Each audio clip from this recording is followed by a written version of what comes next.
G'day guys, Sci-Fi back again with another action figure review. Wouldn't call it an action figure, I would call it a doll. Yep, I have a doll. All the boys at work always collect dolls. Well, here's one. There we go. Annabelle.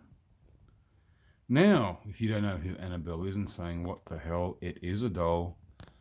If you haven't heard of the name Annabelle, it comes from a movie called The Conjuring. Have you seen it? This is the box that it came in from Neca. Neca goodness, they do some really good stuff. Yeah, she's a possessed doll. It's supposedly real, and I actually have looked her up and found some actual photos of her, and it looks nothing like this. This is more like a ventriloquist dummy. But yeah, let's just check it out.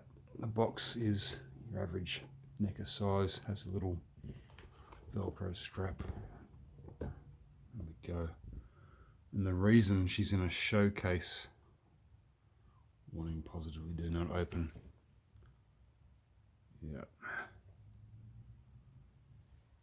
One effed up doll.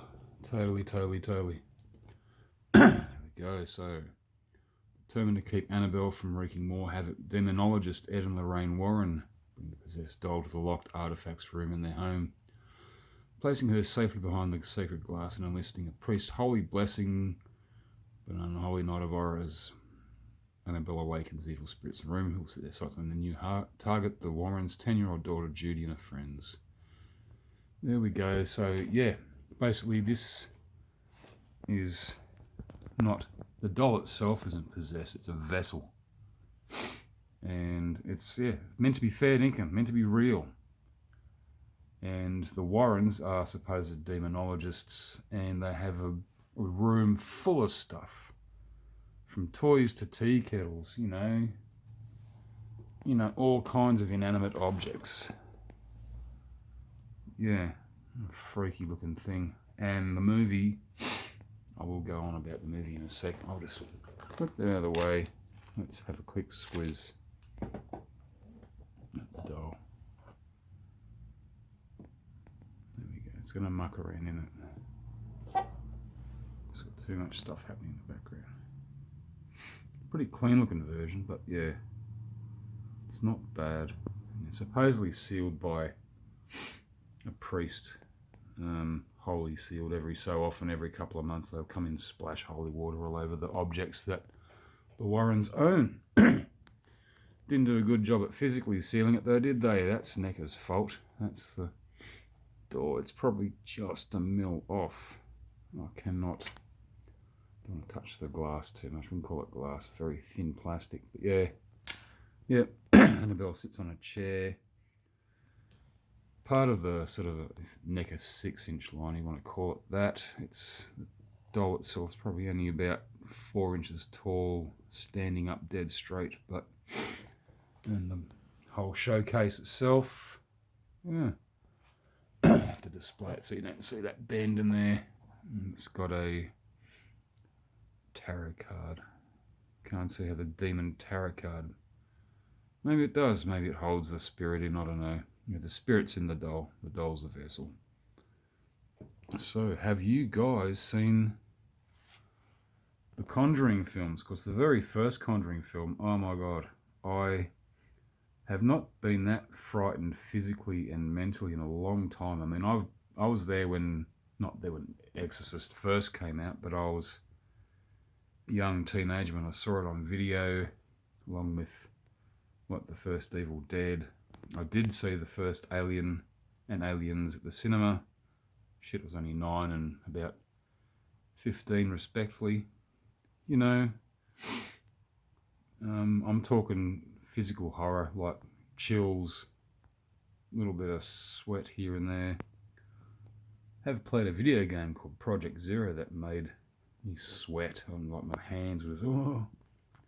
That was the thing about some Japanese girl taking photographs of ghosts. You know, certain movies can make you do that, and this was one. The first Conjuring, it was, because, I don't know, it's the way it was filmed. James Wan, I think, filmed it. He was fantastic. Yeah, what do you guys think? After a while, Conjuring 2 wasn't too bad. I didn't mind that. That was quite, yeah, very freaky. But then after that, I gave up. And I think this Annabelle Goes Home is a movie about the doll itself. See, in the first Conjuring movie, this was the backstory, this doll. Yeah, there you go. Don't mind that it's fairly skinny because it'll fit into my Neca goodness. Shelves, so there we go, a showcase for a shelf. Very nice. Yeah, the wife is, yeah, a bit sort of, yeah, okay. So I was considering getting the original 1:1 scale and replicated, like, so I don't know, this one came with 3 interchangeable heads. That's probably the prettiest face of them all, believe it or not. There's some other gruesome looking heads. What the hell? I think I'll choose one of the, I think I'll choose that head with the bunged up eye. That is bent. Yep, swap the heads out. I'll do it upstairs. If I dropped anything down here in the beer cellar, I'll never find it again. Turn the others into keychains. What do you reckon? Hang them off my belt. Give them to someone. Can do that easy. Yeah, so there you go. So if you've never seen the movie The Conjuring, I honestly suggest you do. That's my #1 movie pick. If you haven't seen it, I'd like, oh, Jesus, I'd go to your place and watch it with you. Yeah, a lot of my old mates at work, very tough, been warsmen for 20 years. You know, they've seen a lot of stuff. We all have. These guys have been there the longest. And then they watched this movie and they said to me, sci-fi, this scared the shit out of me. Go have a look. So, I will. I did. And I agree. So there we are. All right. That's it for that. Speaking of work, back to work tomorrow. I'll sort this thing out and stick it somewhere so my wife can't see it in my Neca collection. All right. There we are. Yeah, back to Star Wars. So I thought I'd sort of promised Tim Hayes I'd do this one. And I hope if he hasn't seen it, Tim, I know you're the big movie buff. You're the go-to guy. Go have a look. All right, guys. Yep, back to Star Wars. I promise. There they are. Still in their bubbles. Haven't busted them open or reviewed them yet. All right, gonna crack the 8-minute mark. I'm out of here. All right, sci-fi. I'm gonna say I will say all the best. And yeah, just take care. Don't play with dolls. See you then.